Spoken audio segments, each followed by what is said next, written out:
मैंने सेशन दिया है ना आप लोगों का, रिवीजन वाला है ना। ठीक है, तो आज अपन शुरू करने वाले यार ऑर्गेनिक। ये तीसरा सेशन है, ठीक है, परफेक्ट। 2 सेशन हो चुके हैं। मैं कहाँ पे बैठा हूँ? वहीं पे बैठा हूँ।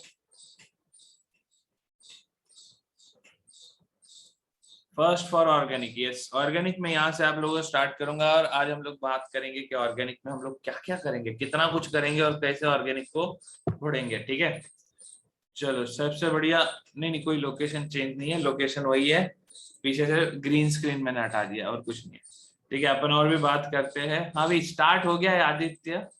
ठीक है, जो भी स्टार्ट कर रहे हो ना, इतनी जल्दी मत करो। एक बार स्टार्ट करूंगा फिर वेट करने लग जाओगे। ठीक है, तो इतना ज्यादा घाई में मत जाओ। ठीक है, जब मैं पढ़ाऊंगा, खत्म करूंगा, तभी तुम्हारा सिलेबस खत्म हो जाएगा और तभी तुम उसके बाद से पढ़ना स्टार्ट करोगे। ठीक है, अभी 15 अगस्त हो गया, सही बात है। तो मैंने बोला था ना कि डालूंगा। मैंने एक ट्रेलर टीजर तो डाल ही दिया है। अब आगे का देखते हैं, आपको अपडेट दूंगा मैं कब होगा क्या होगा।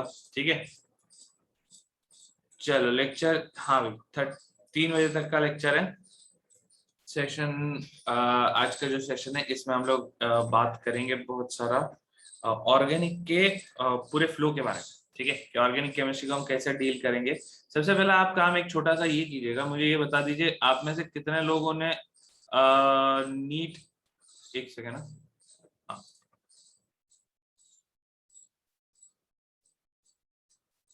कितने लोग नीट के लिए प्रिपेयर कर रहे हैं? एक बार जल्दी से हैंड रेस करो, जल्दी से नीट वाले लोग हैंड रेस कर लो जल्दी से। ठीक है, परफेक्ट। और कोई नहीं है ना, सब हो गए? चलो हैंड्स डाउन। सारे जितने भी जेई वाले लोग हैं, JEE mains and advance, hand raise करो जल्दी से। बहुत बढ़िया।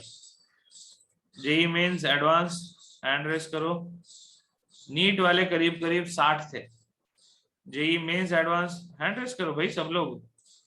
ठीक है, तो ये करीब करीब 130 के आसपास है।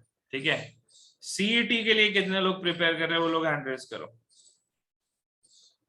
सीईटी वाले हैंड रेस करो जल्दी से। अब ऐसा नहीं है कि जेई के लिए तैयारी कर रहे हो और सीईटी नहीं दोगे, सीईटी दोगे ठीक है, बट जो सिर्फ सीईटी के हिसाब से तैयारी कर रहा है सिर्फ उनको हैंड रेस करना है। हाँ भाई, सीईटी कितने लोग हैं?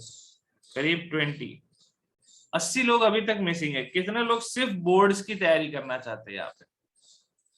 कितने लोग ऐसे हैं जो सिर्फ बोर्ड्स की तैयारी करना चाहते हैं? सिर्फ बोर्ड्स, जल्दी से हैंड रेस करो। हमें फालतू की चीजें ज्यादा नहीं पढ़ाई करनी है, हम सिर्फ बोर्ड्स पढ़ेंगे, बोर्ड्स पढ़ेंगे। कितने लोग हैं ऐसे? ठीक, हैंड्स डाउन कर लो सब लोग। तो करीब करीब 70-75 लोग यहाँ पे ऐसे हैं जो ये सोच रहे हैं कि पता नहीं मैं कहाँ हैंड रेस करूं। नाटा वाले लोग हैं नहीं? हाँ भाई, बिट्स बिट्स और जेई मेंस एक ही जोन में है ना। ऐसा कोई अलग जाके इंजीनियरिंग तो नहीं कर लोगे बिट्स में। जेई मेंस एडवांस एक ही साथ था। सिमरन, अभी नाटा वाले कितने लोग हैं? कितने लोग सिर्फ नाटा के लिए प्रिपेयर कर रहे हैं? हैंड रेस करो। चलो बहुत बढ़िया, ठीक है, hands down. It's for architecture. ठीक है, अच्छा जेई मेंस एडवांस वाले एक बार फिर से हैंड रेस कर दो जल्दी से। जेई मेंस एडवांस जल्दी से हैंड रेस कर दो। ऐसे तो नहीं है ना कुछ लोग बैठ के ऐसे हैंड रेस कर रहे हैं, भूल गए कि अच्छा ये जेई मेंस एडवांस इतना ही है। एडवांस भी ठीक है, एडवांस वालों को अलग से न्योता दिया जा रहा है। चलो बहुत बढ़िया, ठीक है, hands down, thank you. Just एक आइडिया ले रहा था कितने लोगों के क्या क्या एस्पिरेशंस है। और एस्पिरेशंस आज है, कल चेंज भी हो सकते हैं। 23 टारगेट है भाई। अब 23 आए तक हम लोग क्या क्या फोड़ देंगे, क्या क्या मचा देंगे, ये तो अब समय बताएगा। हाँ भाई, सिर्फ केवीपीवाई वाले भी लोग हैं क्या? श्रद्धा, आप सिर्फ केवीपीवाई दोगे, सिर्फ केवीपीवाई वाले लोग हैंड रेज करो, बाकी सब हैंड्स डाउन, सिर्फ केवीपीवाई।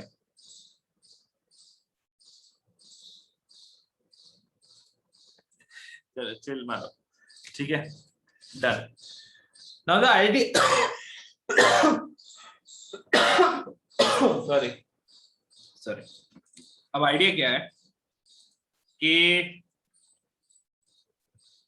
आप में से जितने भी लोग जिस जिस एग्जाम के लिए प्रिपेयर कर रहे हो, उन एग्जाम्स के अपने अपने कुछ कुछ पैटर्न्स हैं, ठीक है।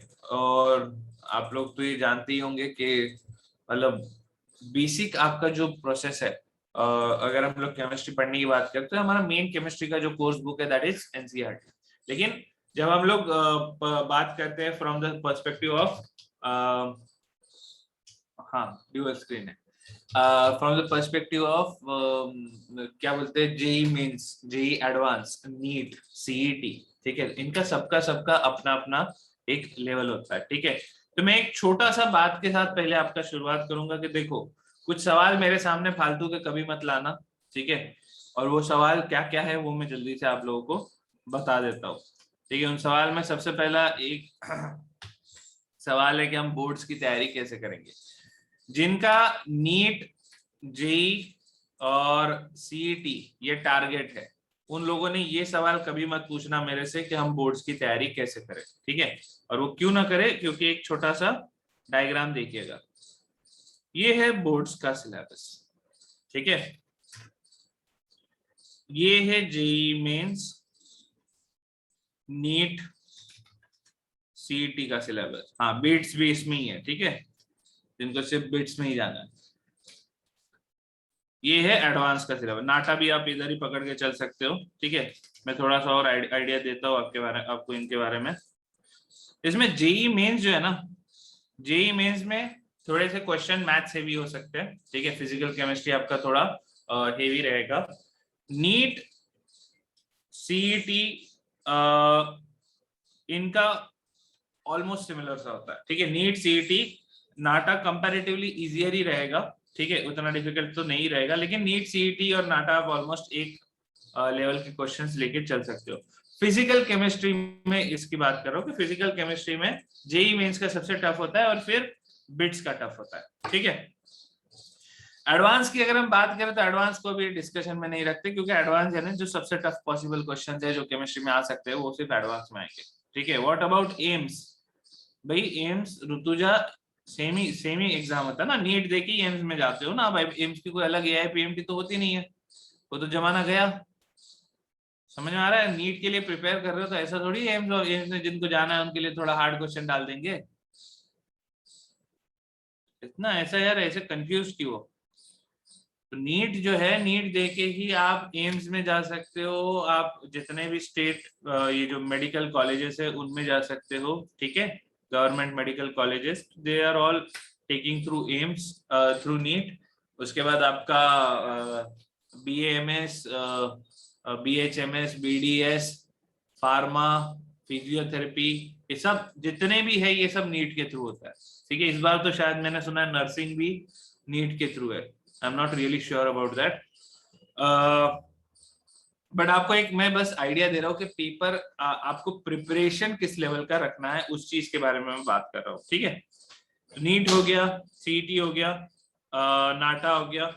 अगर मैं बात करता हूँ ऑर्गेनिक और इनऑर्गेनिक केमिस्ट्री की, तो ऑर्गेनिक केमिस्ट्री आप कह सकते हो कि kind of almost same level का पूछा जाता है, ठीक है। मतलब जेईई मेंस में थोड़ा डिफिकल्ट हो सकता है, बट बाकी ऐसे कह सकते हो कि काइंड ऑफ सेम लेवल के। तो मैं क्वेश्चंस आपको सारे करवाऊंगा, ठीक है। तो हम लोग इस सेशन में जहाँ बैठे हैं, क्योंकि हम लोग सब मिक्स्ड बैच है, तो हम लोग क्वेश्चन सारे करेंगे, हम लोग जेईई मेंस के भी क्वेश्चन करेंगे, हम लोग नीट के भी क्वेश्चन करेंगे, हम लोग बिट्स और सीईटी में भी आए हुए क्वेश्चन करेंगे, नाटा के भी क्वेश्चन करेंगे, एंड ऐसे क्वेश्चन करेंगे जो स्पेसिफिक टू आवर टॉपिक हो, ठीक है। लेकिन आपको एक आइडिया लगेगा कि धीरे धीरे क्वेश्चन सॉल्व करते करते कि किस लेवल का आपको प्रिपरेशन का जरूरत है। नाउ द आइडिया इज के हम जब किसी एक चैप्टर को स्टडी करेंगे उसके पहले हम लोग उस चैप्टर का क्या बोलते हैं, उसका सराउंडिंग, उसका एनवायरनमेंट पहले समझेंगे कि ये जो कहानी है ये कहानी क्यों हमारे लिए समझना बहुत जरूरी है, ठीक है। एडवांस वालों के लिए क्लासेस के दौरान ही, ठीक है, मोस्ट ऑफ द चीजें लाइक शुरुआती जितने भी अपने सेशंस है, आप कह सकते हो करीब करीब हाइड्रोकार्बन्स तक एडवांस का जो भी सेशन होगा, हाइड्रोकार्बन्स के आगे भी थोड़ा एक दो चैप्टर्स तक साथ ही में मैं आपको बताता जाऊंगा कि ठीक है दिस इज पार्ट ऑफ, मतलब पहले हम लोग एनसीईआरटी से आगे बढ़ेंगे, एनसीईआरटी देखते देखते एक एक चीज करते हुए आगे बढ़ेंगे, फिर उसमें कुछ कुछ चीजें हैं जो एनसीईआरटी में नहीं दी है, ठीक है, मतलब that's true for NEET as well, that's why आपको समझ में आ रहा है ये जो बोर्ड्स वाला जो ये है आपका, क्या बोलते हैं, ये जो सेट है, ठीक है, उसका सुपर सेट है आपका ये जेई नीट सीईटी बिट्स, और इसका ये केमिस्ट्री के लिए बोल रहा हूं मैं, ठीक है, आई नो फिजिक्स मैथ्स के लिए बायो के लिए भी काइंड ऑफ ट्रू ही रहेगा, ठीक है, और उससे भी बड़ा सेट आता है फिर आपका एडवांस का, ठीक है। अब सवाल जिनका ये आता है, अभी नॉमेनक्लेचर में हॉरिबल हो टेंशन मत लो, इनऑर्गेनिक टफ है, अरे आप लोग 2023 टारगेट है ना भाई, सबका टारगेट 2023 है ना, पहले मैं क्या चैट वाला होस्ट कर देता हूँ सबसे पहले तो, हाँ 2023 है ना, तो यार अभी से क्यों इतना एकदम टफ है, इनऑर्गेनिक टफ है, पढ़े कितने हो भाई इनऑर्गेनिक है, ऑर्गेनिक कितना पढ़ लियो ऐसा, अभी से टफ है कर रहे हो, अभी तो शुरुआत हुई है भाई, हैं, टेंशन मत लो, जितना भी टफ है ना वो टफ इसलिए लगता है क्योंकि हमने उसकी प्रैक्टिस नहीं की होती। एक सेकंड होल्ड करो।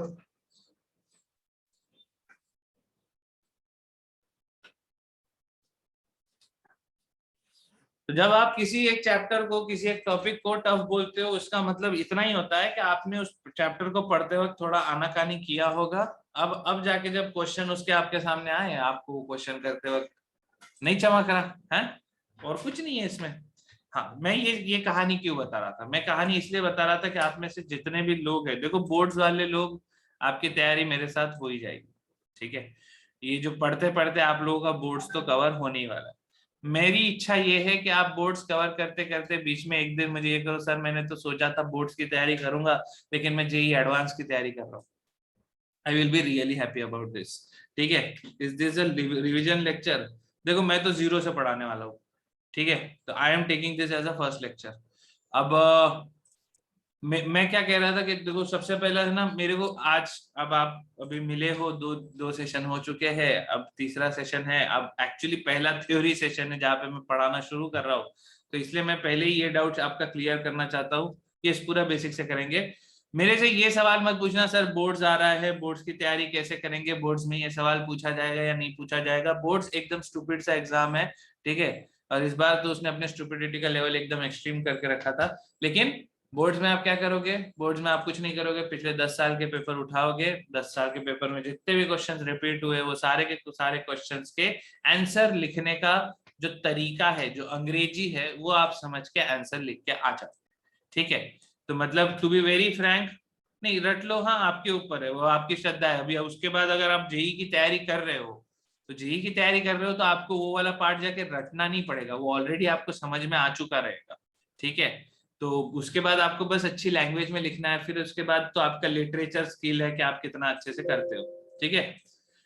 Are we suppose to make new notebook for your lecture, आपकी श्रद्धा है, अगेन आप पुराने नोटबुक में लिख के काम चलाना चाहते हो चला लो, नया नोटबुक बनाओगे तो बहुत अच्छा लगेगा मेरे को, वैसे मैं कभी देख तो नहीं वाला, ठीक है, लेकिन अगर आप एक ऑर्गेनिक के लिए अलग नोटबुक बनाओ तो अच्छा रहेगा क्योंकि ये लंबा सेशन चलेगा, ठीक है। आज मैं आप लोगों को इंट्रोड्यूस करूंगा कि ऑर्गेनिक केमिस्ट्री होता क्या है, अपन इसको पढ़ते क्यों है और इसकी कहानी जाती कहाँ पे है, ठीक है। फिजिकल केमिस्ट्री भी बाउंसर है, अरे वो तो कोई बात नहीं ना, बाउंसर इसका मतलब थोड़ा सा शांति से हमें उसको टाइम देना, ये पहला डाउट आपका क्लियर हुआ, ठीक है, तो let us never discuss boards, ठीक है, क्योंकि this exam has a very different approach, ठीक है, आप बोर्ड्स में अच्छा परसेंटेज ला सकते हो, ठीक है, मिनिमम मेहनत करके, अगर आप नहीं ला सकते तो फिर आपको एक्चुअली सोचना चाहिए कि आपको ये पढ़ाई करनी है नहीं करनी है, ठीक है, क्योंकि पॉइंट नहीं है, अगर आपको लग रहा है कि बोर्ड्स भी नहीं हो रहा है तो फिर आई थिंक लाइफ में तुम्हारे लिए कुछ और बहुत बढ़िया सी चीज लग रखी हुई, ठीक है। चलो अभी दूसरी बात पे आते हैं, and that is organic chemistry. जब कोई सर ने सिखाया तभी नई नोटबुक बनाई थी ना, तो फिर वही नोटबुक कंटिन्यू करो ना।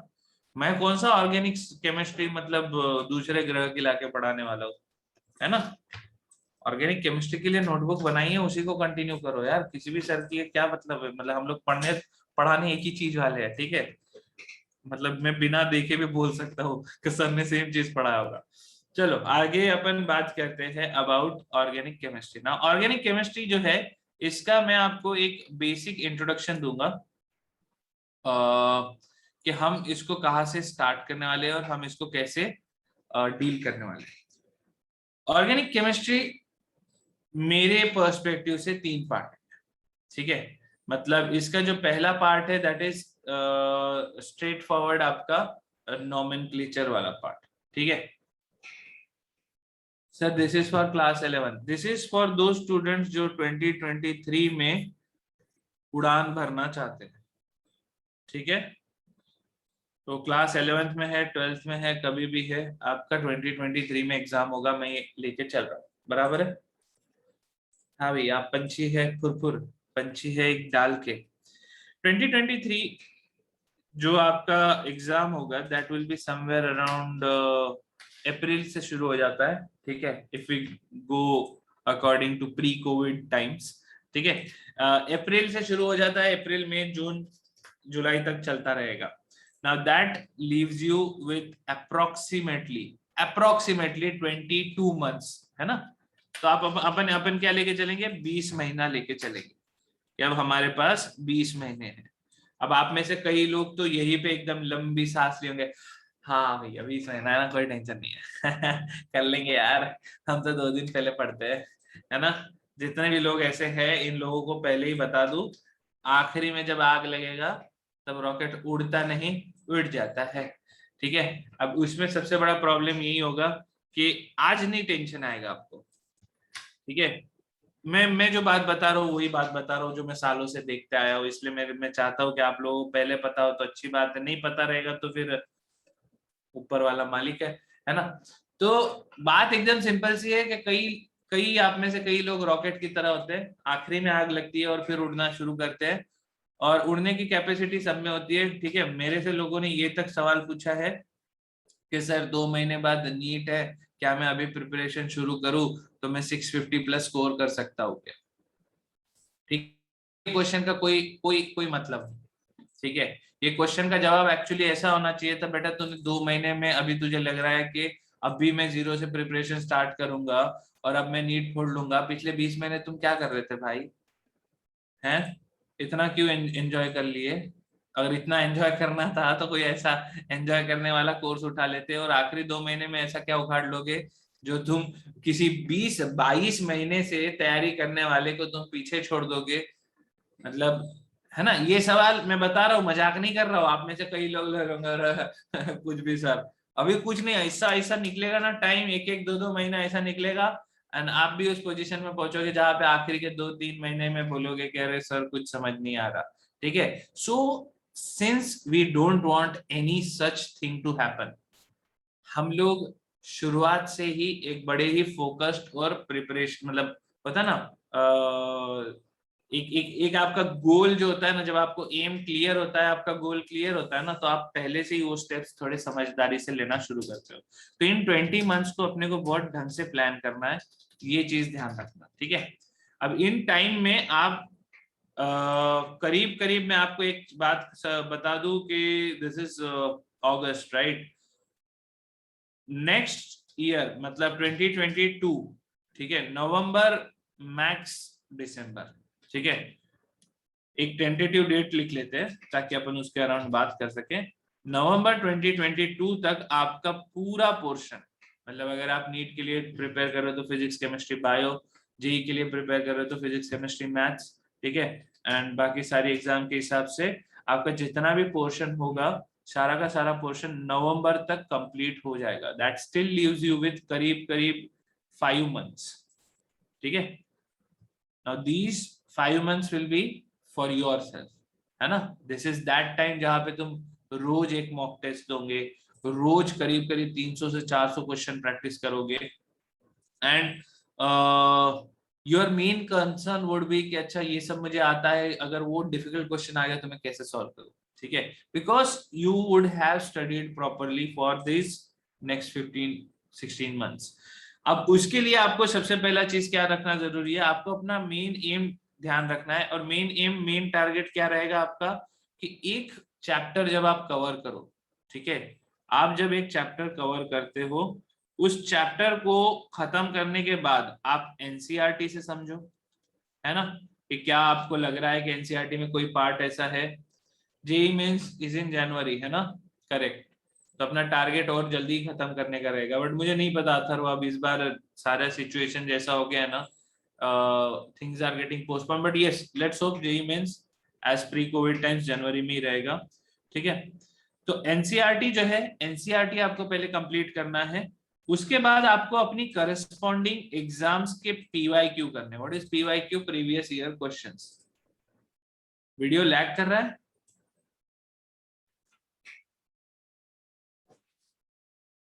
नहीं कर रहा ना? एक मिनट होल्ड करो मुझे।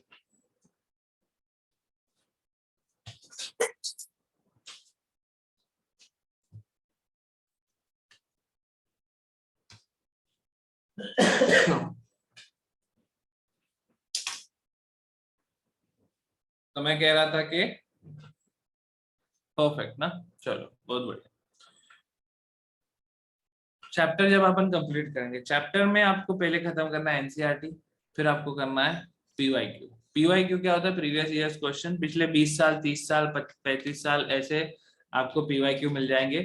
नीट का जहां तक मुझे याद है 33 ईयर्स पीवाईक्यू की बुक होगी आपको, अरिहंत की मिल जाएगी। बिट्स का भी आपको एटलीस्ट 10-15 ईयर्स का मिल जाएगा। जेई का आपको 41 या 42 ईयर्स के पीवाईक्यू मिल जाएंगे, ठीक है।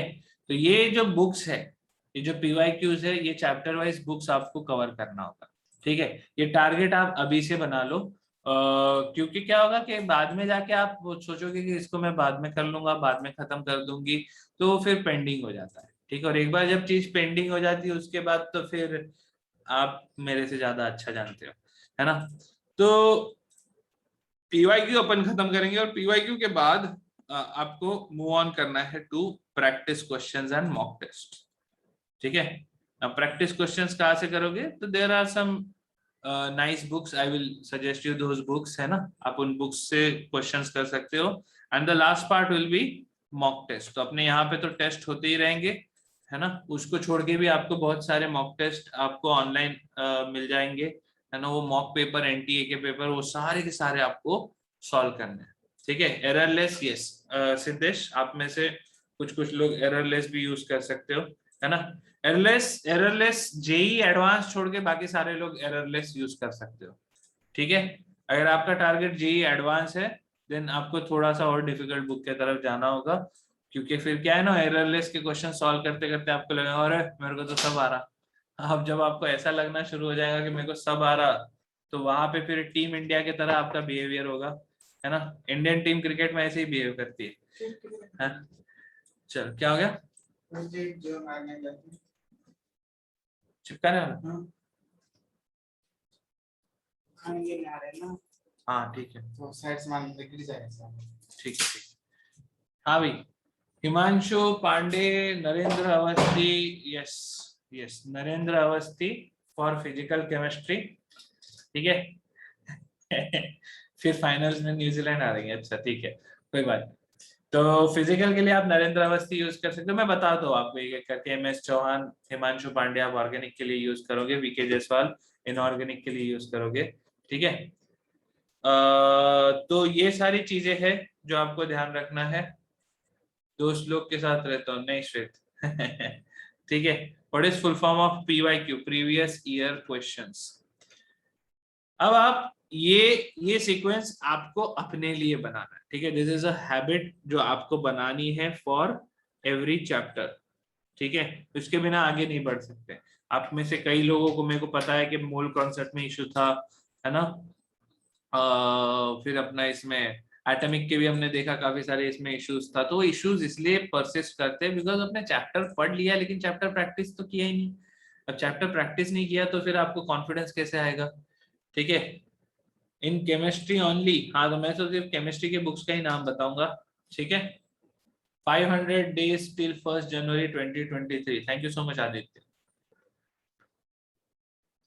अभी दिस इज समथिंग, ये ध्यान रखना आपको, ठीक है। वैसे ये मैं पीडीएफ आपको दे दूंगा, तो आप चाहो तो इस चीज को अपने लिए एक टारगेट जब आप बनाते हो ना सोने के पहले के, अच्छा कल मैं ये कवर करूंगा, खत्म करूंगी, जो भी आपका प्लानिंग रहेगा, तो आपको इस हिसाब से अपनी प्लानिंग करना है। और ये प्लानिंग अभी से स्टार्ट कर, ठीक है।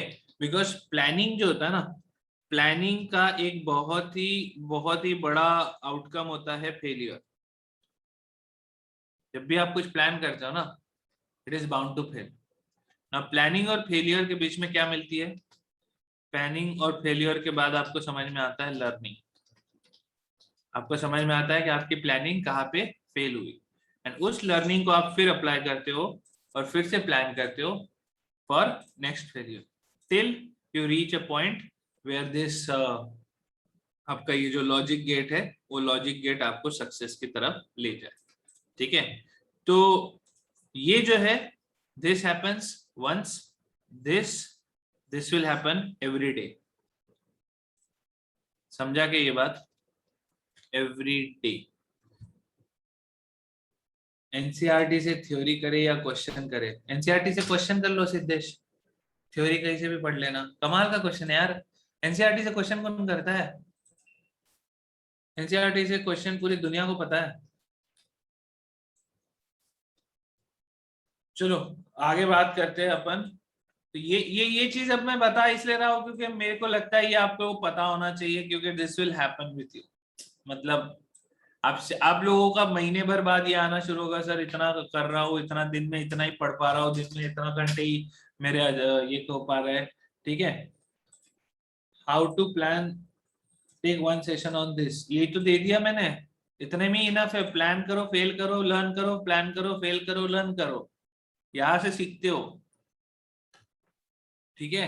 ऐसा कुछ नहीं है जो मैं तुमको बता दूंगा जो दिव्य ज्ञान की तरह आपके पास आ जाएगा और आप बोलोगे वाह, अब से मेरा प्लानिंग कभी फेल नहीं होगा। But how to plan, for that you have to plan. ओम, समझो मेरी बात। क्या सब दे दूंगा, फोन नंबर वगैरह सारा चीज दे दूंगा। प्लान क्या कर रहे हो यार? तुम्हारा बेसिक प्लान तो होता है ना यार, बचपन में 10वीं कक्षा तक पढ़ाई किए हो ना। ऐसा सोचते थे ना कि भाई परसों एग्जाम है तो आज पढ़ाई की तैयारी कर लेता हूँ, 10 चैप्टर है, 15 चैप्टर है, आज 4 करूंगा, कल सुबह 5 करूंगा, शाम को 4 करूंगा। This is plan, this is time table. अब आप कितना टाइम खाते हो, कितना टाइम सोते हो, और कितना टाइम पढ़ाई करते हो, और कितना टाइम टाइम पास करते हो, ये तो आपको पता है ना। मैं तो आपको कोई ऐसा जेनरिक चीज नहीं दे सकता। 2023 है आपका टारगेट, ठीक है। So that you leaves you with a room of at least 1 से 2 मंथ। आप ये चीज करो, ठीक है। 1-2 मंथ तक आप जब ये प्लानिंग और फेलिंग वाला काम करते रहोगे, अपने आप आपका प्लान बेटर होता जाएगा, ठीक है। और अपन बात करेंगे इसके बारे में डिटेल में, लेकिन ये चीज ध्यान रखना, ये आपको करना है, ठीक है। And I am just telling it to you right away, because आप महीने भर बाद, 2 महीने बाद मेरे से ये सवाल नहीं पूछोगे। आप मेरे से ये सवाल पूछोगे साल भर बाद कि सर 11th वाला पार्ट अब समझ नहीं आ रहा, 12th का भी चालू हो गया है, फिजिकल तो पूरा बाउंस हो रहा है, इनऑर्गेनिक इतना सारा रटना है, कुछ याद नहीं हो रहा, ऑर्गेनिक केमिस्ट्री में तो कुछ दिखाई नहीं देता, 11th वाला भी याद नहीं, 12th वाला समझ नहीं आ रहा, अब क्या करें? इसका कारण फक्त एक है। इसका कारण एकदम सिंपल सा है कि 11th जब चल रहा था तब हमने रिलैक्स कर दिया, है ना। टोटल केमिस्ट्री में कितने चैप्टर है फहाद? टोटल केमिस्ट्री में 30 चैप्टर्स, ठीक है। Is it necessary to study all 3 subjects in a day? Depend करता है यार, तुम्हारे ऊपर है, ऐसा कुछ नहीं है, ठीक है। देर इज नो क्या बोलते हैं उसको, देर इज नो प्लान, या वो होता है ना रूल टू सक्सेस के, मतलब रोज ये करोगे तो ही आप सक्सेसफुल होंगे, या ऐसा करोगे तो ही सक्सेसफुल होगे, है ना। आपको बस ये है, the only way you can succeed is by learning fast, failing and learning fast, तो और कुछ नहीं। अब गलती करोगे एक क्वेश्चन में, एक बार गलती करोगे, दो बार करोगे, तीन बार करोगे, चार बार करोगे, अगर पांचवी बार आपके सामने वो क्वेश्चन आया तो आप ही इतना ऊब जाओगे कि यार ये तो हर बार मैं गलत कर देता हूँ, इस बार नहीं करूंगा। ठीक है, वैसे ही होता है। बाकी अपन और ज्यादा जो टेक्निक्स, ट्रिक्स, इन सब के बारे में मैं आपसे तब बात करूंगा जब हम लोग मॉक टेस्ट चालू करेंगे। ठीक है, तो वो साल भर के पहले नहीं होने वाला, तो उसके पहले मैं वो सारी चीजों पे आपका बात करके टाइम गवाना नहीं चाहूंगा। ठीक है, बाकी जो इम्पोर्टेंट था वो चीज को मैंने ऑलरेडी हाईलाइट कर लिया है। So now I think I can proceed with the कहानी, मेन कहानी। क्वेश्चंस कम सॉल्व और टाइम ज्यादा लगता है। मानवी, क्वेश्चंस सॉल्व करने में टाइम ज्यादा लग रहा है, इसका मतलब हमें और ज्यादा क्वेश्चन सॉल्व करना है। तो आज अगर टारगेट तुम्हारा मानवी 20 क्वेश्चंस का था, लेकिन 2 घंटे तक में तुमने सिर्फ 18 क्वेश्चंस कवर किया, इसका मतलब क्या है? इसका मतलब है आपको अब ये कल 2 घंटे का टारगेट में 18 की जगह 25 क्वेश्चंस का टारगेट दो अपने आप को। ठीक है, शायद 24 क्वेश्चंस कवर। अपने आप के साथ खेलो। देखो, द पॉइंट इज, स्पोर्ट्स वाले लोगों को देखा है ना, अभी अभी ओलंपिक्स हुआ है, जो 100 मीटर दौड़ता है वो 100 मीटर का कितना टाइम लगता है? कुछ ऐसा 10-11 सेकंड, 12 सेकंड होता है, उससे ज्यादा कुछ टाइम नहीं होता उनका, है ना? अब वो वो जो इतना जो टाइम होता है, ये जो 10-11 सेकंड, वो 10-11 सेकंड के लिए वो ऐसा 10 साल से तैयारी कर रहे होते हैं। 10 साल से every day same process, again again again, for those 10 to 12 seconds का वो जो रन होता है ना, 11।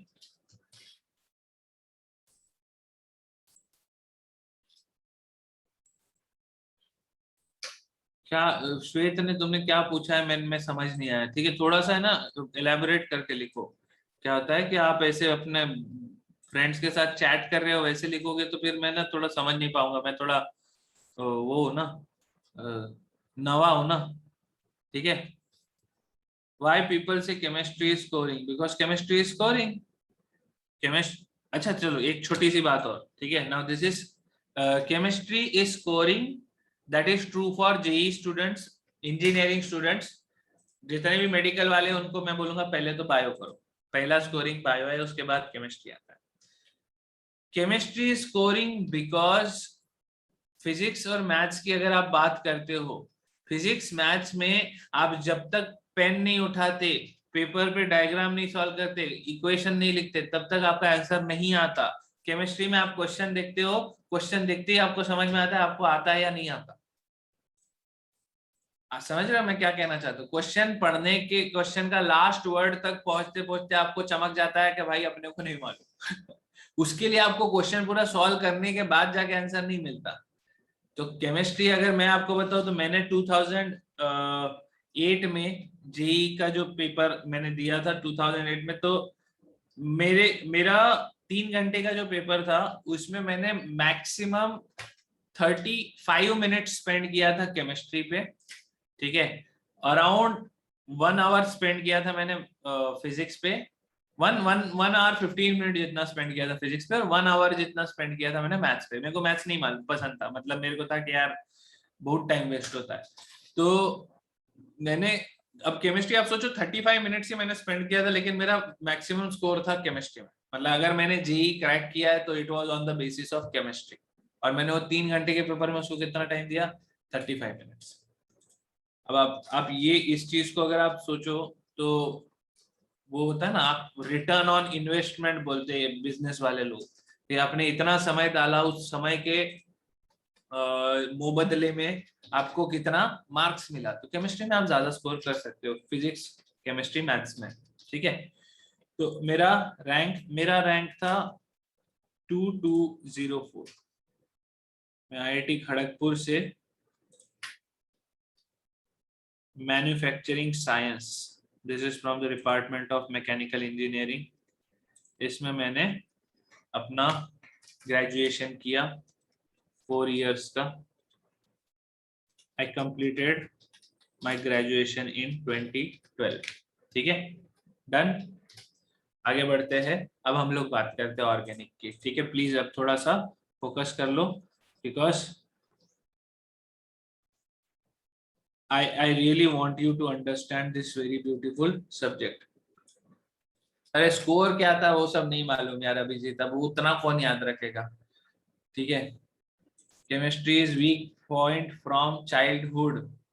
ओमकार, एक चीज बता दूं, तूने चाइल्डहुड से अभी तक जितनी भी पढ़ाई किया है, ठीक है, उसको 10 टाइम मल्टीप्लाई कर दे, और उसका जो एग्जाम है उसकी इंटेंसिटी को 50 गुना मल्टीप्लाई कर दे। That is what you are going to deal with. तो जो तू अगले आने वाले 20 महीने में जो पढ़ेगा और करेगा, ठीक है, इसमें तू जीरो से हीरो बन सकता है, whatever your past be, ठीक है। अब उस चीज को भूल जाओ। अपना चाइल्डहुड 10वीं कक्षा तक का जितना भी तुम्हारा ट्रॉमा होगा किसी भी सब्जेक्ट को लेकर, दिस इज नॉट फिजिक्स और this is not just chemistry, physics chemistry maths bio, किसी भी सब्जेक्ट को लेकर आपका कोई भी ट्रॉमा होगा वो आपका पास्ट है। You can change whatever you were from now, from here onwards, because अब आपका अप्रोच अलग है यार, ठीक है। अब आप जिसके लिए तैयारी कर रहे हो वो एक एंट्रेंस एग्जाम है। अभी तक आप तैयारी क्या करते थे कि हाँ मैं भाई टॉप, मेरे क्लास में फर्स्ट रैंक आ जाए। अब आपको क्लास में फर्स्ट रैंक नहीं लाना, आपको जेईई एडवांस में फर्स्ट रैंक नहीं लाना, आपको ये इंश्योर करना है कि मेरे को टॉप 2000 में रैंक आ जाए, ताकि मेरे को ये फलाना फलाना ब्रांच मिल जाए, ठीक है, या मेरा ये रैंक आ जाए, मेरे को वो कोई स्पेसिफिक कॉलेज मिल जाए, ठीक है। तो फर्स्ट रैंक लाने की जरूरत नहीं, सेकंड आ गया तो भी चलेगा अपने को। सब लोग अभी ध्यान से देखो, ठीक है। अब अपन ऑर्गेनिक केमिस्ट्री की बात शुरू करते हैं। ऑर्गेनिक केमिस्ट्री में आपको 3 पार्ट में पढ़ाऊंगा, ठीक है। Organic chemistry is like a movie, है ना। मूवी में कैसा होता है, पहले एक कैरेक्टर होता है, ठीक है। तो कैरेक्टर होता है तो कैरेक्टर का नाम होता है ना, आइडेंटिटी बोलेंगे, कैरेक्टर की आइडेंटिटी। फिर उस कैरेक्टर के खुद के कुछ कैरेक्टरिस्टिक्स होते हैं, ठीक है। मतलब ऐसा अभी अपना हेरा फेरी तो सबने देखा होगा, तो सबको मालूम है कि बाबूराव कौन है, बोरीवली में रहने वाला मराठी आदमी, बराबर है। कार का उसका गराज था जो नहीं चलता, ठीक है, और उसको क्या पसंद है, देसी पसंद है। दिस इज कैरेक्टरिस्टिक, ठीक है। And the third part is story. फिर जो हुआ कहानी में आगे हुआ, है ना, वो बाकी तो फिर वो कहानी का पार्ट है। तो ऐसे ऑर्गेनिक भी 3 पार्ट है, ठीक है। पहला पार्ट जो है दैट इज कैरेक्टर का आइडेंटिटी। पहले तो हमको पता पड़ना पड़ेगा ना कि भाई बाबू भैया कौन है, श्याम कौन है, राजू कौन है। तो कैरेक्टर की आइडेंटिटी के लिए आपको 2 बहुत इंपॉर्टेंट चैप्टर स्टडी करने पड़ते हैं, और वो दोनों इंपॉर्टेंट चैप्टर जो है उसमें पहला चैप्टर है IUPAC नोमेनक्लेचर, ठीक है, IUPAC नोमेनक्लेचर सिस्टम, एंड 21 दिन में पैसा डबल ले। एंड दूसरा आता है इसमें आइसोमरिज्म, ठीक है। आइसोमरिज्म और IUPAC nomenclature, this will give you an insight to the compounds that you are going to deal with।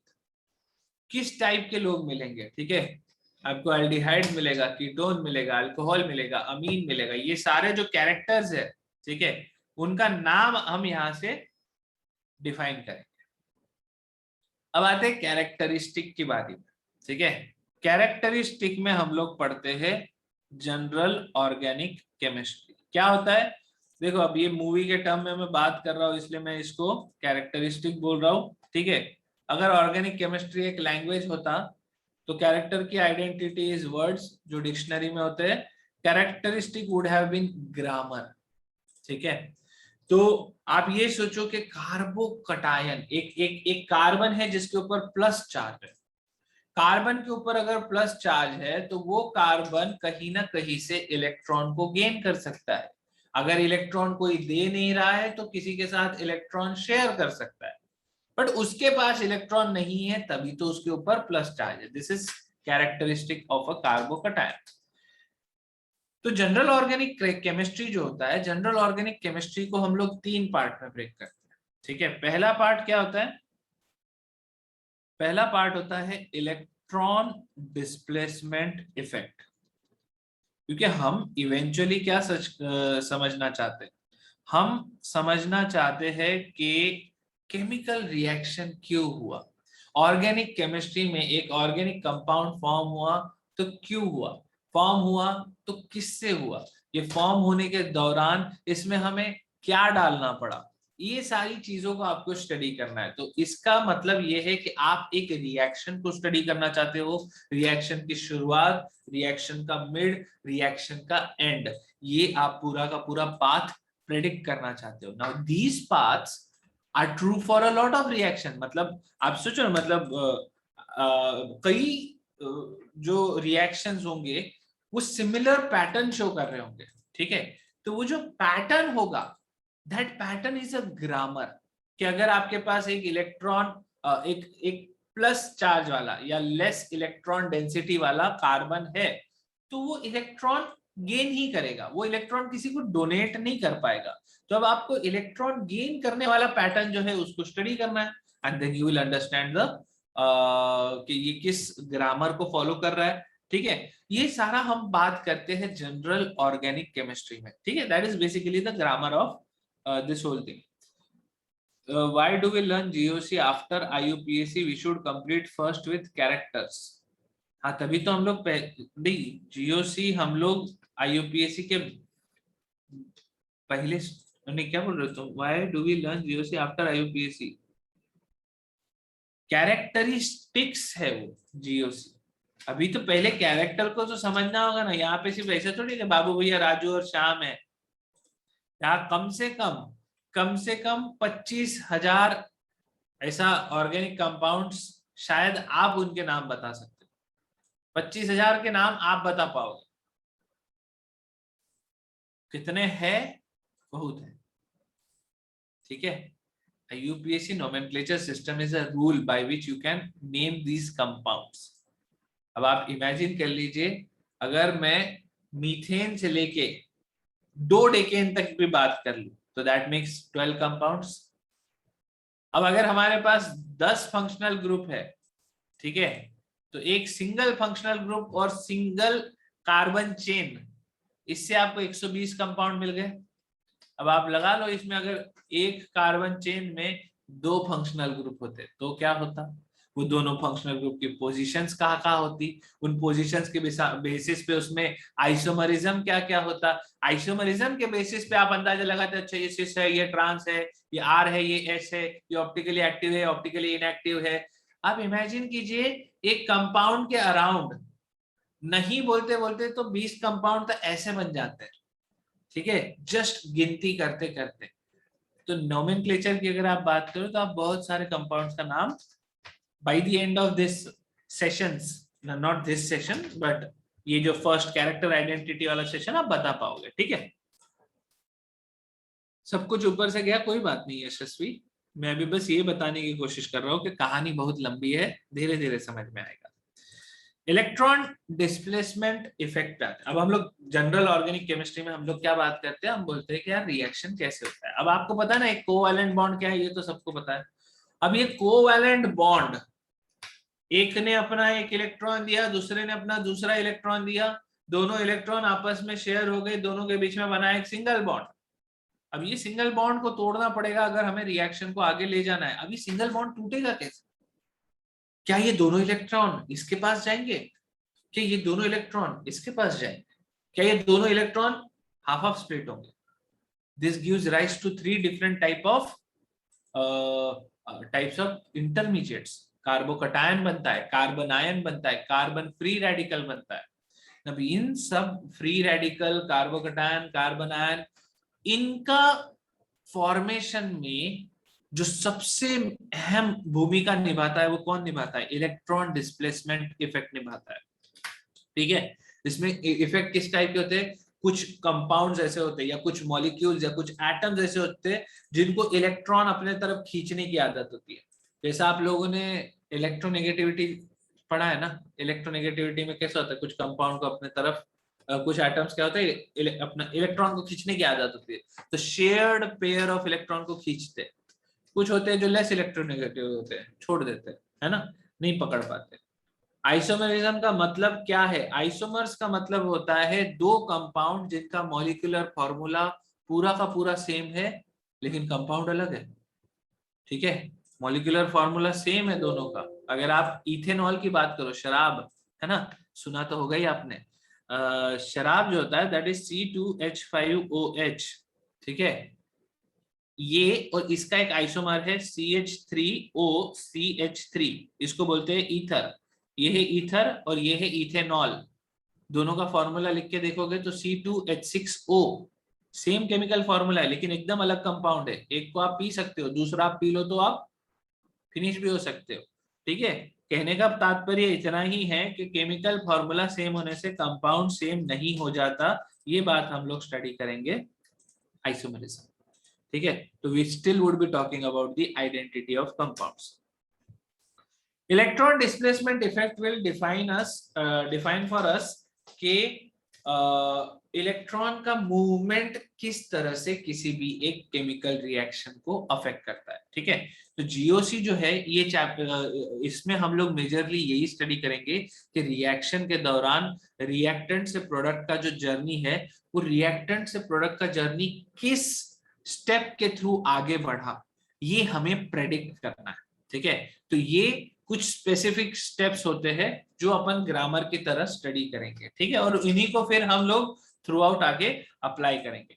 तो इलेक्ट्रॉन डिस्प्लेसमेंट इफेक्ट में सेकेंड पार्ट आता है रिएक्शन इंटरमीडिएट्स।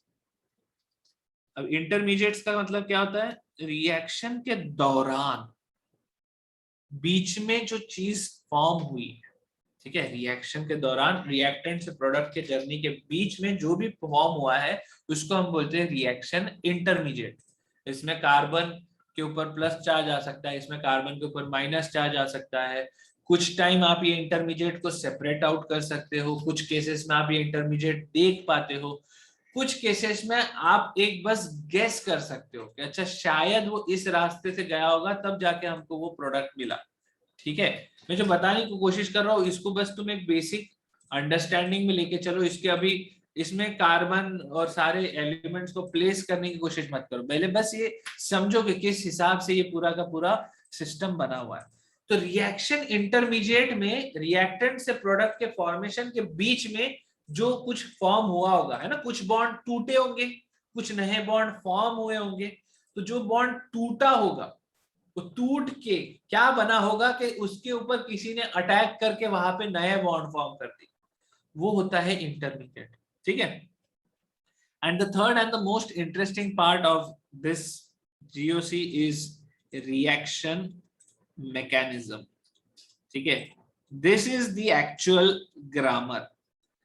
मतलब ये इतना ज्यादा इंटरेस्टिंग पूरा कॉन्सेप्ट है रिएक्शन मैकेनिज्म के। एक कंपाउंड से एक आप दूसरा कंपाउंड फॉर्म कर रहे हो, ठीक है, तो आप प्रिसाइसली प्रेडिक्ट कर सकते हो कि इसमें होगा क्या, ठीक है। Now there are a lot of cases जिसमें शायद आपको फर्स्ट टाइम में चीजें ना समझे, ठीक है, अरे ये कैसे हो गया। तो आपको धीरे धीरे अपने आप को डेवलप करना पड़ेगा, आपको उस टाइप के रिएक्शंस को, उस टाइप के पैटर्न्स को नोटिस करना शुरू करना पड़ेगा, and that we will do together, ठीक है। बट एक बार आपको पैटर्न समझ में आ गए तो फिर आप बोलोगे oh this is nucleophilic substitution reaction, अरे ये तो इलेक्ट्रोफिलिक सब्स्टिट्यूशन रिएक्शन है, अरे वो तो एडिशन रिएक्शन। तो these are all types of reaction mechanisms, ठीक है। तो general organic chemistry, which is basically the grammar of organic chemistry, which is basically the characteristics of the characters which are part of this organic chemistry. This is like the foundation of our study of organic chemistry. तो organic chemistry actually शुरुआत कहाँ से होती है?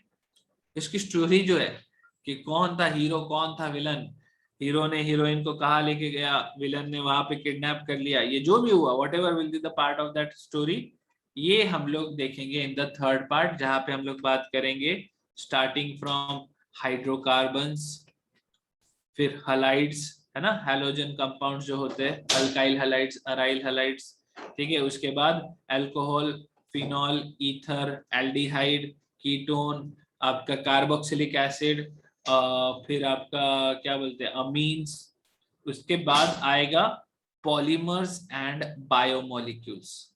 Now this is the part where something unreal happens. हम वापस सवाल ये आता है ना कि हम लोग केमिस्ट्री को पढ़ क्यों रहे हैं, है ना, ऑर्गेनिक केमिस्ट्री हम क्यों स्टडी कर।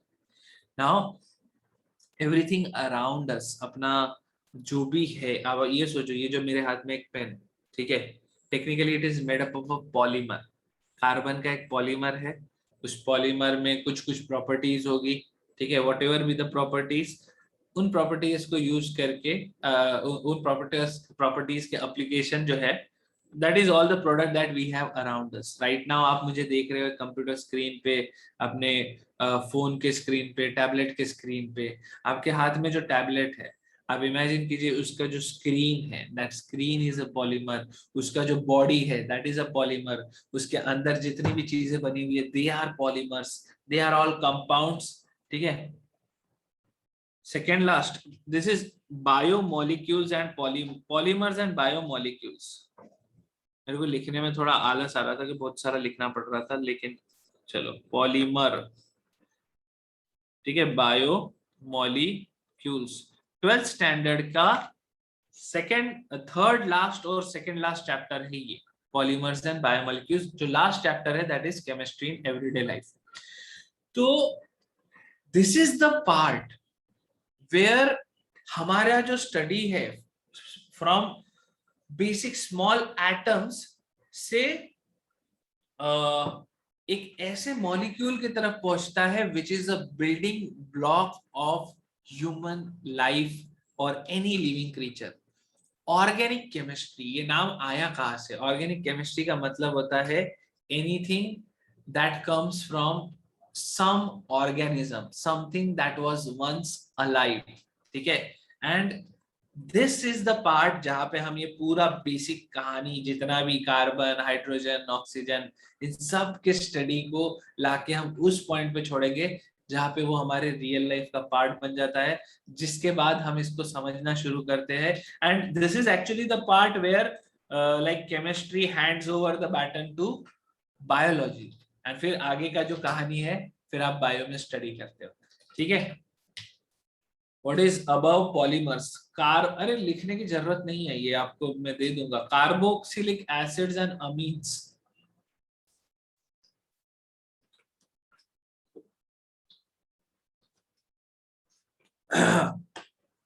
लिख लिया, चलो ठीक है।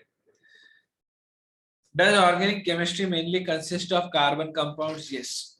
Organic chemistry mainly consists of carbon and its compounds, ठीक है।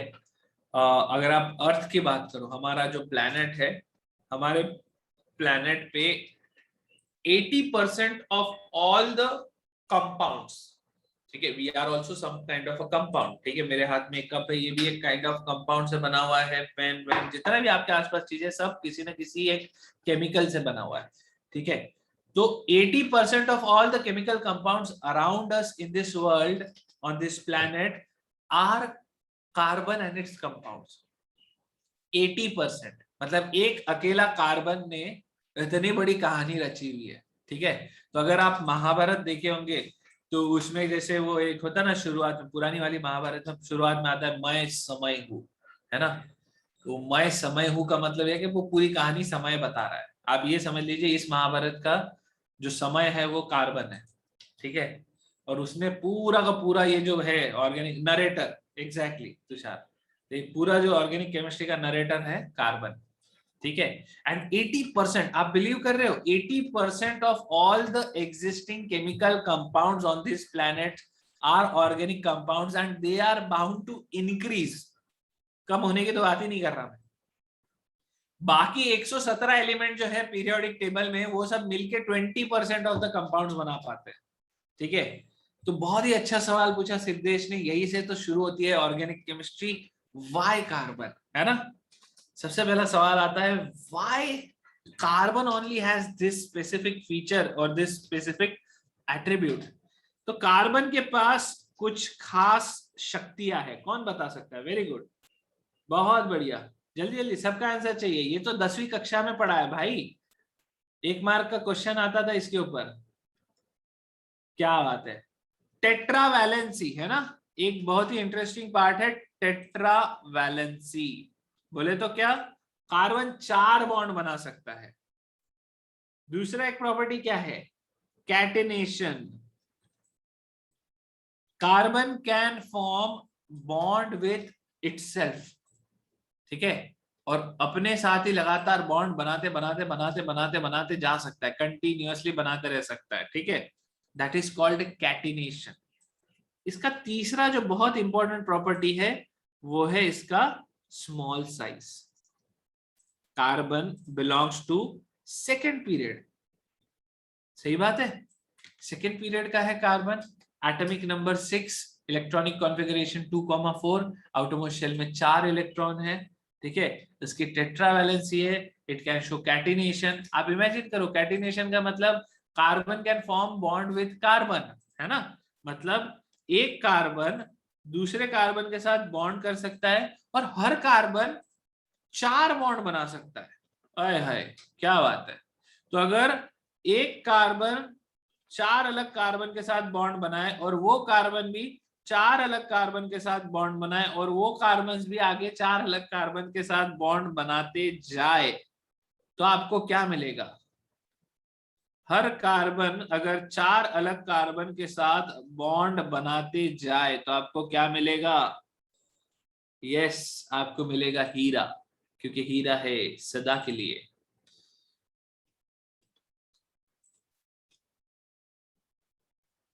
और क्या मिल सकता है, ग्रेफाइट में से रंगोली मिलेगी इसको, आलोक।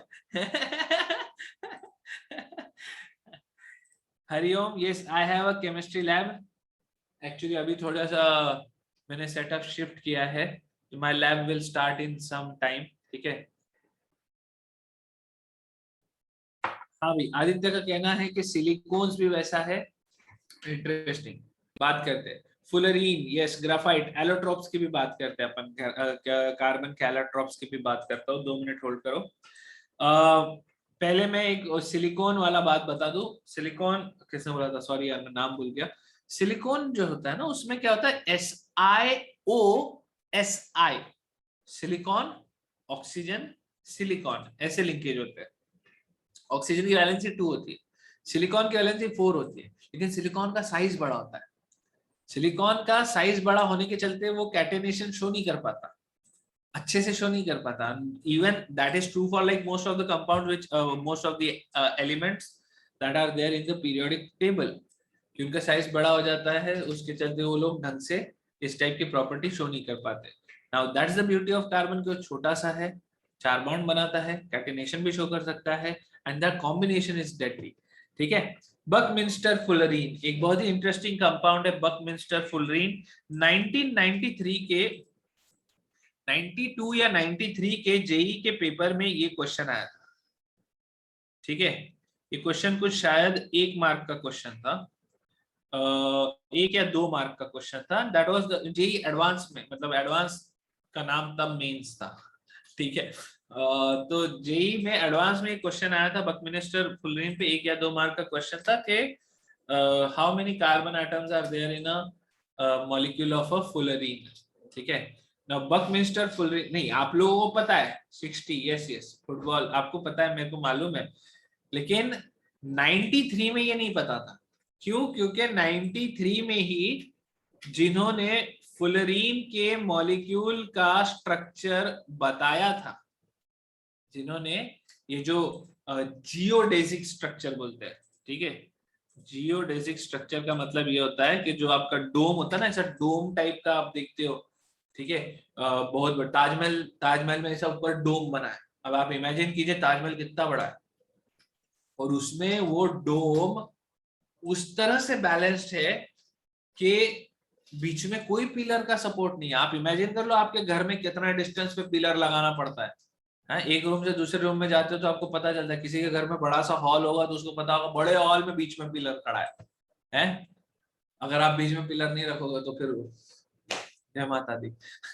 ठीक है, लेकिन आइडिया यही है कि the structure is made in such a way it does not need support, है ना, it is supported, does not need support to the stupid word है, but it is supported by the structure itself, so that is the geodesic structure, and वो structure not just Taj Mahal, any big architectural work जो कि हमारे पूर्वजों ने किया है, हम लोग तो सिर्फ तोड़ने में बिलीव करते हैं, लेकिन वो स्ट्रक्चर जो है, those are inspirations, those were inspirations for the understanding of these molecules. और फुलरीन उस तरह का एक मॉलिक्यूल था।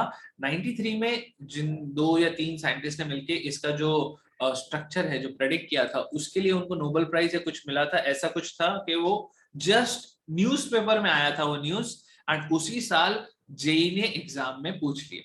अब आप बोलोगे ये कहानी मैं क्यों बता रहा हूँ आपको, क्योंकि क्या है, एक बहुत ही मतलब आपके लाइफ का मतलब एकदम लाइफ टाइम इवेंट हुआ इस साल और पिछले साल, है ना, कोविड-19। तो अब I hope everyone knows about it, ठीक है। तो ये एक ऐसी घटना हुई है जिसका आउटकम आपको नीट के पेपर में दिखना चाहिए, and I am really expecting कि 12 सितंबर का जो पेपर होगा उसमें आपको ये देखने मिलेगा। और जेई में भी, जेई ले लो, बिट्स ले लो, कोई भी आने वाली एग्जाम में भी आपको इसके ऊपर कुछ तो एक क्वेश्चन आ सकता है।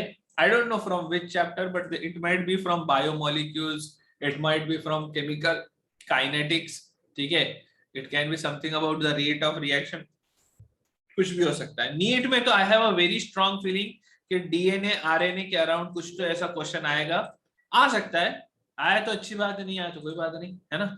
बट आपको बस मैं इतना ही बताना चाहता हूँ कि the world around us is now, मतलब हम फाइनली जाके ऐसी सारी चीजें पढ़ रहे हैं जिससे कि हम अपने आसपास की दुनिया की चीजों में थोड़ा सेंस बना सकते हैं, ठीक है।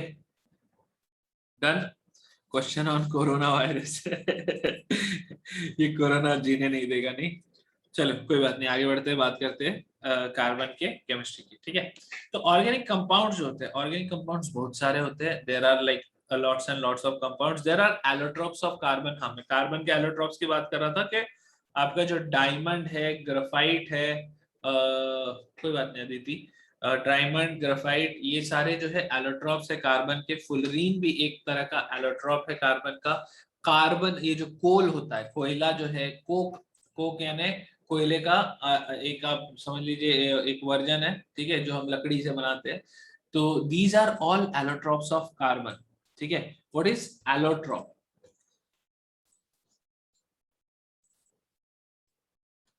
क्या ये वर्ड किसी ने नहीं सुना 10वीं में? इसके ऊपर डेफिनेशन है यार एलोट्रॉप्स का, कार्बन वाला जो चैप्टर है इसमें तो डेफिनेशन, ठीक है। एलोट्रॉप्स क्या होता है कि सेम एलिमेंट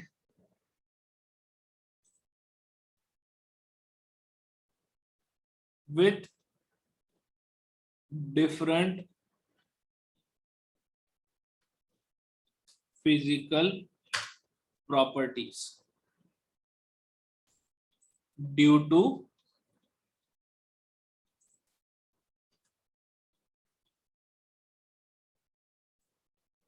difference in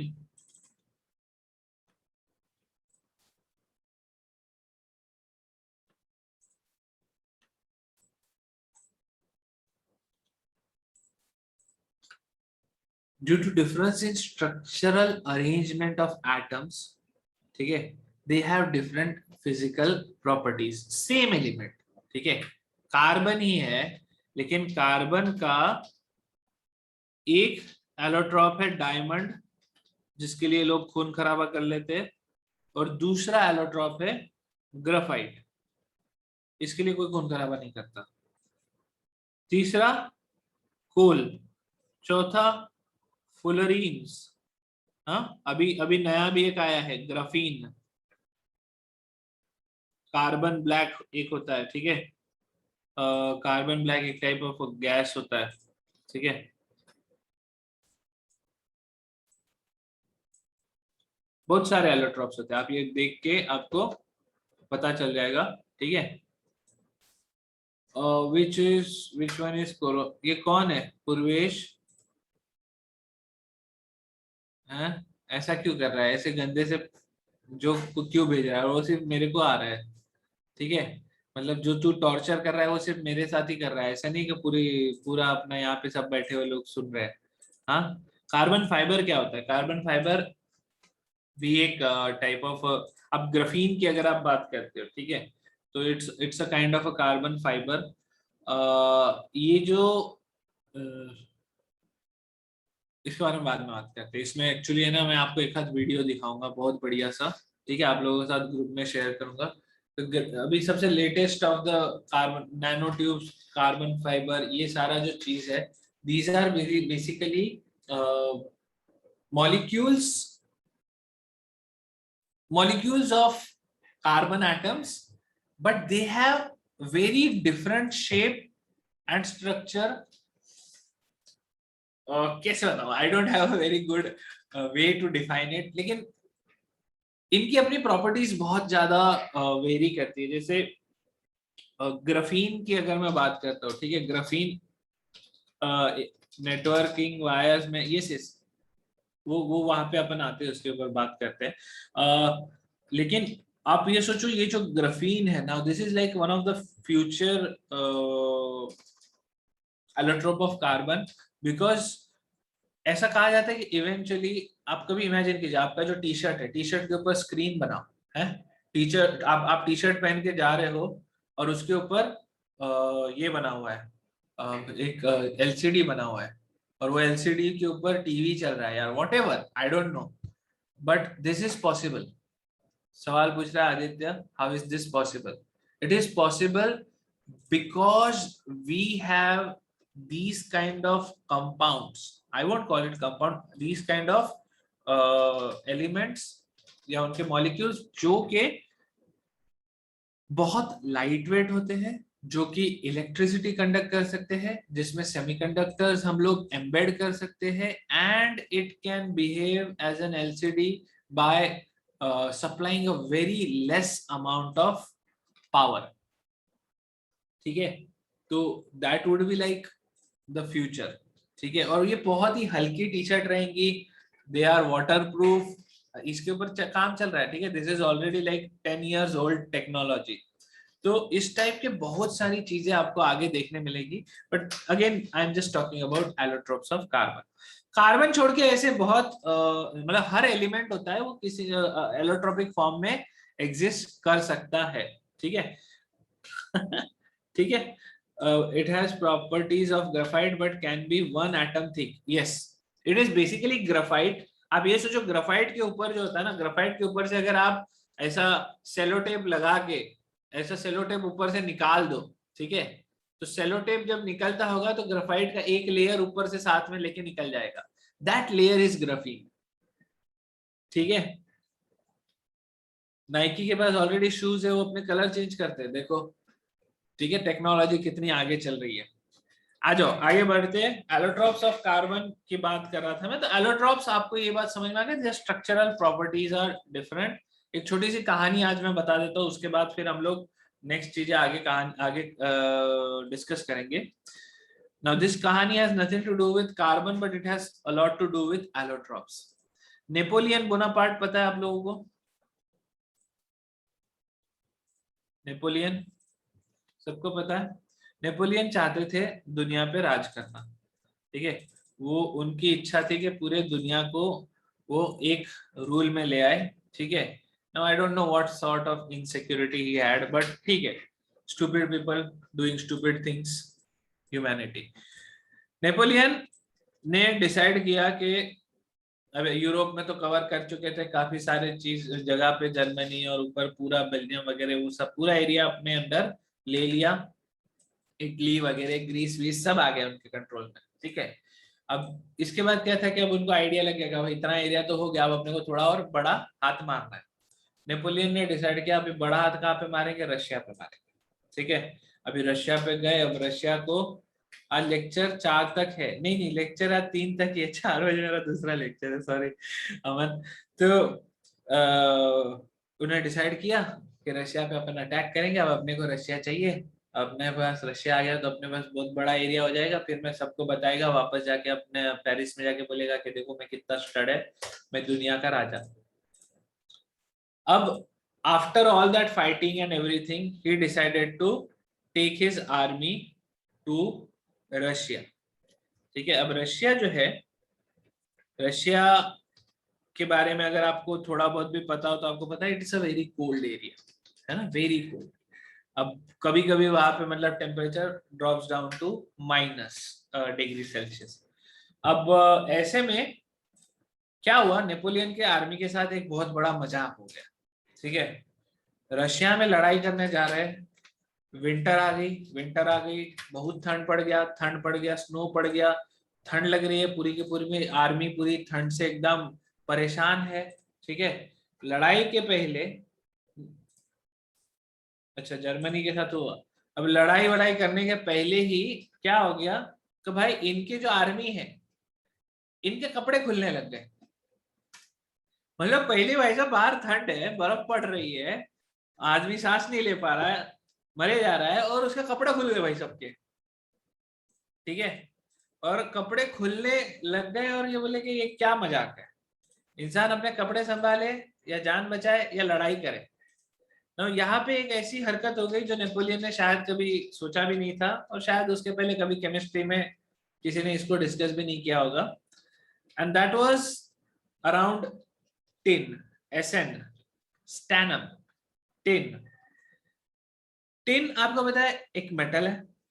ठीक है, metal has a very interesting property, right? You can beat it into shapes, it's hard, it's strong.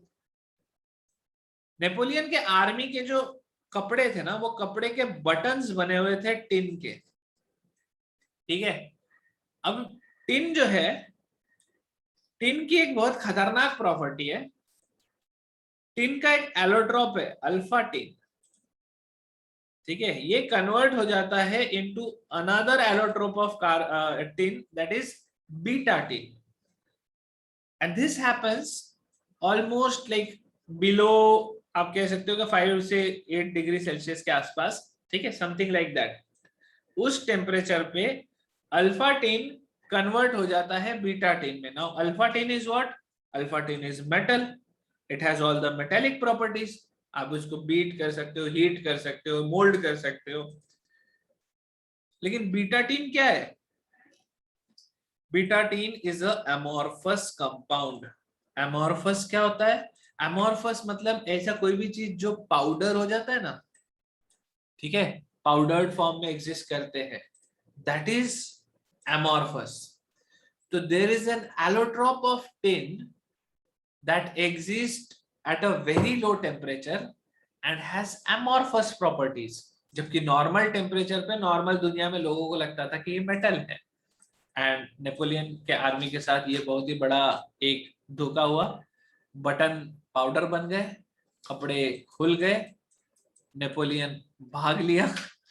ठीक है, आई डोंट नो उसकी आर्मी में से कितने लोग बचे थे, लेकिन नेपोलियन तो भाग के आ गया। ठीक है, and what happened afterward is another day, another story. ठीक है, but that's all for tonight, today.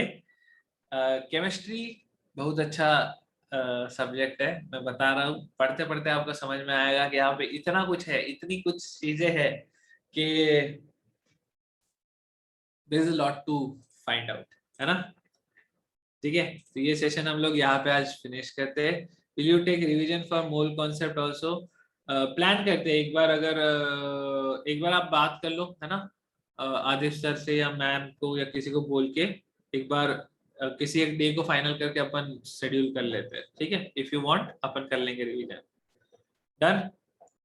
चल, आप लोगों के लिए है ना, मैं एक टेलीग्राम ग्रुप बना दूंगा। ठीक है, तो अपना जो नेक्स्ट सेशन होगा, नेक्स्ट सेशन अपना कब होगा? आई थिंक सैटरडे को होगा ना। तो सैटरडे के सेशन में मैं आप लोगों का टेलीग्राम ग्रुप बना दूंगा, तो आपको कुछ भी डाउट्स हो, इश्यूज हो, प्रॉब्लम्स हो, आप वहां पे डिस्कस कर सकते हो।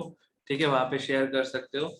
ठीक है, so you like chemistry so much, why didn't you take do chemical engineering? Palak, I was unaware, I was stupid, I never knew that. By the way, chemical engineering करके भी मुझे मजा नहीं आता, मुझे केमिस्ट्री करना चाहिए था।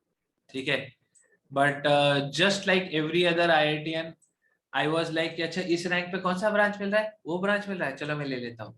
ठीक है, अब उसके बाद क्या होता है, जिंदगी में गलती करके सीखते हैं ना, आज ही अपन ने बात किया। तो आगे वो गलती नहीं करना था, इसलिए आई कंटिन्यूड विद केमिस्ट्री। ठीक है, चलो आज का सेशन यहीं पे खत्म करते हैं। जिनाश अपन डिस्कस करेंगे why not WhatsApp why Telegram, but ठीक है वो सैटरडे को अपन बात करते हैं, ड्यूरिंग द सेशन ही मैं बनाऊंगा। ठीक है, चलो thank you so much, thank you everyone for being here. I will see you all on Saturday, bye, take care, है ना, मिलते हैं, बाय।